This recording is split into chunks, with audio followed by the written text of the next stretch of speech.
Thanks for joining us. New details tonight about the owner of a group trying to build a major development, including a mosque in Lino Lakes, a development that was just this week put on hold by the city council. That decision put a moratorium in place on all residential building for 1 year. Medina Lakes developers and the Council on American-Islamic Relations argued that decision stemmed from racism because of the mosque, something the city vehemently denies. The discussion among the council and the public has been ongoing since April and has garnered a lot of attention. Now, tonight, another twist to the story. Lou Goose is shedding light on the alarming background of the man behind the development proposal. Lou, what'd you find? Well, Chris, digging through public records and speaking with a number of sources, I've confirmed the man behind the proposed development in Lino Lakes is using an alias. He's not and has never been a licensed contractor in the state of Minnesota, and he has a history that includes admissions of fraud.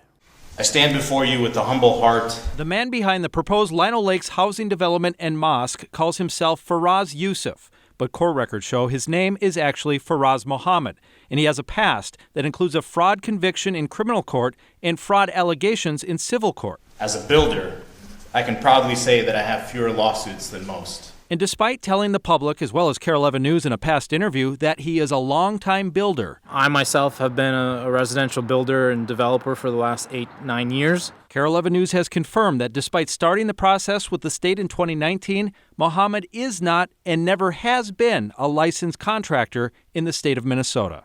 His legal troubles began in 2011 when, according to a criminal complaint, he forged his boss's name onto checks he wrote to himself, cashed, or used to pay his own bills, to the tune of $20,000. He pleaded guilty to theft by swindle, court records show. Just this week, Mohammed settled a lawsuit accusing him of fraud for allegedly falsely claiming his company was a licensed contractor, then failing to perform more than $50,000 of work he was paid for.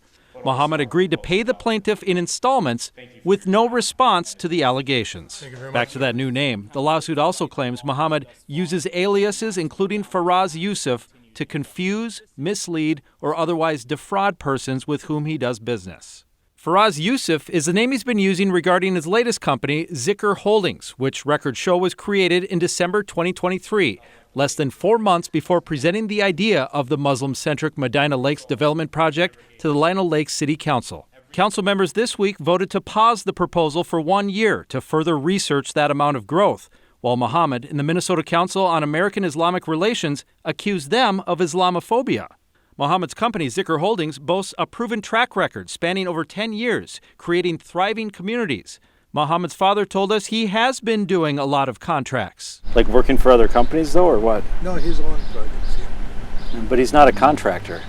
Oh, he's a general contractor. No, he doesn't have a license, though. I think he has. He doesn't. I checked. Concerned Lino Lakes residents have questions about these flyers received from Mohammed's Zikr Holdings office, asking for a $10,000 down payment to reserve a home in the now paused Medina Lakes project.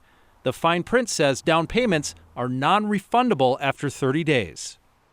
Faraaz Mohammed did not return my many calls and messages, but late today a friend contacted me to say that he is currently hospitalized. Also late today, I talked with a man who paid that $10,000 down payment to reserve a home in the development, and he says many others have as well. This man says he's not asking for a refund, though, because he hopes the project will go through. Questions remain, though. How much money has Mohammed collected, and what happens to it now? Chris? Lou, did the city council have any reaction to this report from you? Yeah, they had been hearing a lot of these things from taxpayers in their city, so it was definitely on their radar. It just kind of took today putting it all together, and I received a thanks from at least 2 of them. Chris. All right. Good fact check. We'll follow up again. Thank you, Lou.